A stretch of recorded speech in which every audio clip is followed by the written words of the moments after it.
അമ്മേ മാതാവേ, അമ്മേ മാതാവേ, അമ്മേ മാതാവേ, അമ്മേ മാതാവേ. പരിശുദ്ധ കന്യകയുടെ ജനനത്താൽ ലോകത്തെ അനുഗ്രഹിച്ച ദൈവമേ, ഞങ്ങൾ അങ്ങേ ആരാധിക്കുന്നു.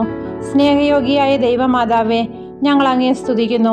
നീതിസൂര്യനായ മിശിഹായുടെ ജനനത്തിന് മുമ്പ് അങ്ങ് ലോകത്തിന് പ്രത്യാശ പകർന്നു. അങ്ങേ ദിവ്യസ്വതനെ മറ്റുള്ളവരും അറിയുകയും സ്നേഹിക്കുകയും ചെയ്യുന്നതിന് വേണ്ടിയുള്ള ഞങ്ങളുടെ പരിശ്രമങ്ങളെ അനുഗ്രഹിക്കണമേ. അങ്ങയുടെ ജനനം ഭൂലോക സ്വർഗങ്ങൾക്ക് ആനന്ദ നിർവൃതി നൽകി. ഞങ്ങൾ നിത്യസൗഭാഗ്യം അനുഭവിക്കാനുള്ള അനുഗ്രഹം അങ്ങേ ദൈവകുമാരനായ ഈശോ മിശിഹായോട് അപേക്ഷിച്ച് നൽകണമേ. മുൻപിൽ ജപമാലേന്തി ചെമ്മേ ഞാനും പ്രാർത്ഥിക്കുന്നു. കണ്ണീരിലലിയുന്ന കനിവിൻ്റെ അമ്മേ, കൈവിടാതെന്നെ കാത്തിടണേ.